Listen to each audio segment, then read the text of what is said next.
नमस्कार दोस्तों, आपका स्वागत है होलिस्टिक ज्ञान पर। आज हम देखेंगे यूपीएससी जेईई के लिए एक टॉपिक, जैसे एक क्वेश्चन आपके पेपर में पक्का मिलेगा ही मिलेगा। ये बहुत छोटा सा टॉपिक होगा जिसका नाम है उपवाक्य। पहले उपवाक्य की डेफिनेशन लिखी हुई है।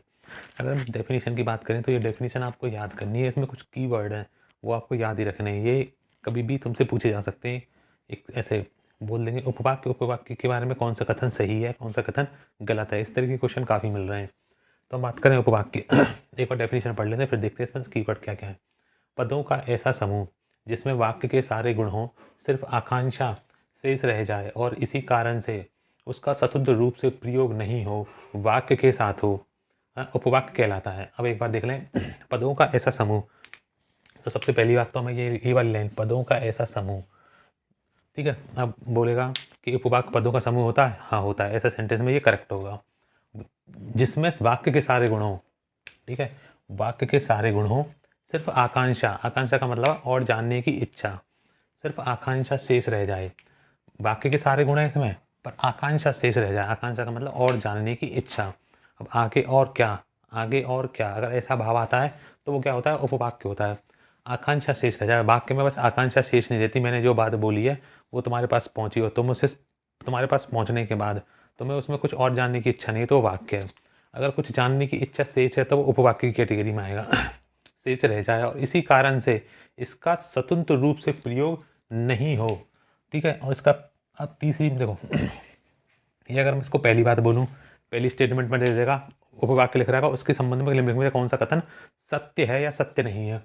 पदों का ऐसा समूह जिसमें वाक्य के सारे गुण हो, तो बिल्कुल सही बात है। या फिर पदों का समूह वाक्य कहलाता है, बिल्कुल सही है। उपवाक्य कहलाता है, बिल्कुल सही है। सिर्फ आकांक्षा शेष रह जाए, इसी कारण से इसका प्रयोग स्वतंत्र रूप से नहीं होता। क्वेश्चन आएगा कि उपवाक्यों का प्रयोग स्वतंत्र रूप से होता है, नहीं होता, ठीक है। स्वतंत्र रूप से नहीं हो, वाक्य के साथ हो। इसका प्रयोग कैसे होता है, वाक्य के साथ होता है, और वो क्या कहलाते हैं, उपवाक्य कहलाते हैं। अगर हम उपवाक्य, आकांक्षा का मतलब एक बार यहाँ समझ लिया। आकांक्षा का मतलब ये है कोई भी और, मतलब और जानने की इच्छा। जैसे भी हमें सेंटेंस लिखेंगे इससे पता चल जाएगी हमें।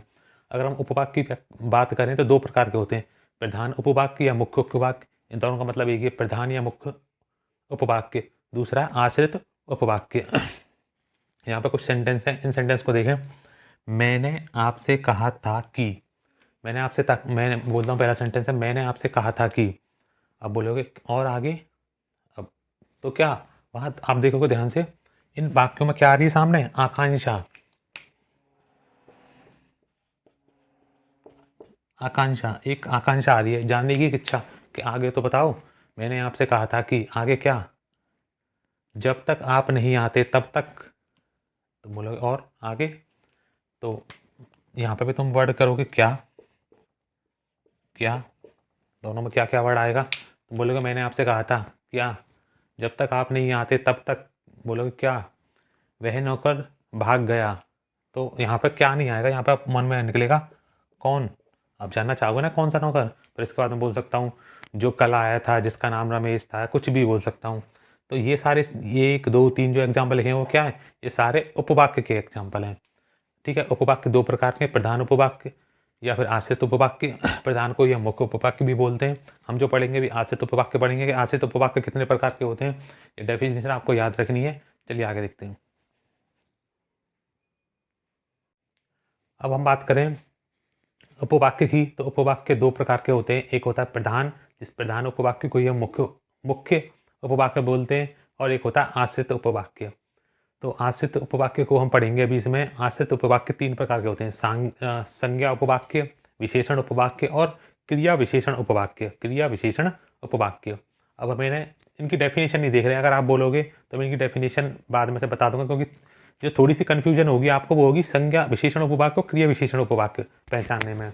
पर उसको अभी हमने यहाँ पे क्लियर कर दिया है, जिससे कि तुम मैक्सिमम सवाल जो है वो सही कर सको। देखो, संज्ञा उपवाक्य की पहचान तो बहुत आसान है। जिस उपवाक्य में की से स्टार्ट हो जाए वो समझना, वही उपवाक्य क्या है, संज्ञा उपवाक्य। जैसे कि मैं जानता हूँ कि वह क्या चाहता है, तो यहाँ पे ये वह क्या चाहता है, यहाँ से लेके यहाँ तक ये सारी चीज़, ये क्या है, इसकी की वजह से ये क्या है, संज्ञा उपवाक्य। क्या है ये, संज्ञा उपवाक्य।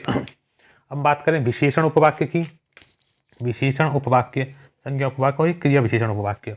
विशेषण उपवाक्य की बात करें किसी उपवाक्य में जो, जैसा, जितना और जिसे, जो, जैसा, जितना, जिसे।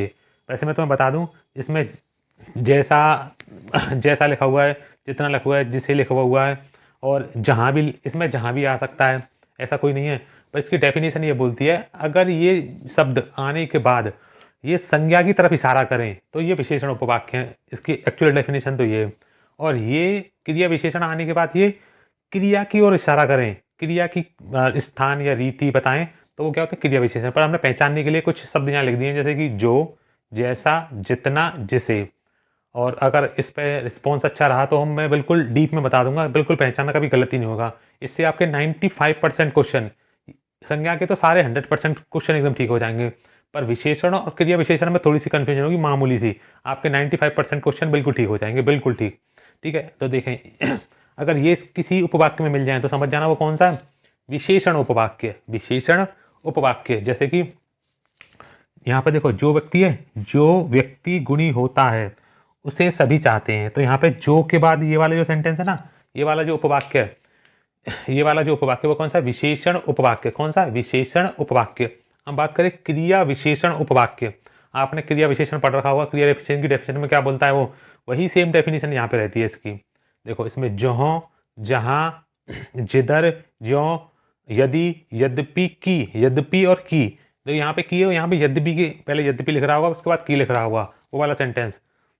और जब, अगर ये वाले सेंटेंस मिल जाए कहीं, ये वाले कहीं वाक्य शब्द मिल जाएं, शब्दांश, ये छोटे छोटे शब्द मिल जाएं, तो समझ जाना वो कौन सा, क्रिया विशेषण। यदि मैंने पढ़ा होता तो अवश्य सफल होता। तो यहाँ पर देखो ये वाला है ना यदि, और इसके बाद ये वाला पूरा सेंटेंस यहाँ तक, तो ये क्या है, ये क्रिया विशेषण। क्या है क्या, तो ये वाला क्या है, ये यदि की वजह से ये वाला पूरा सेंटेंस यहाँ से यहाँ तक क्या है, क्रिया विशेषण के बारे में। तो आई होप आपको ये समझ में आया होगा, और इसकी जो प्रैक्टिस है वो मैं अगली वीडियो में लेके आऊँगा। ठीक है, धन्यवाद।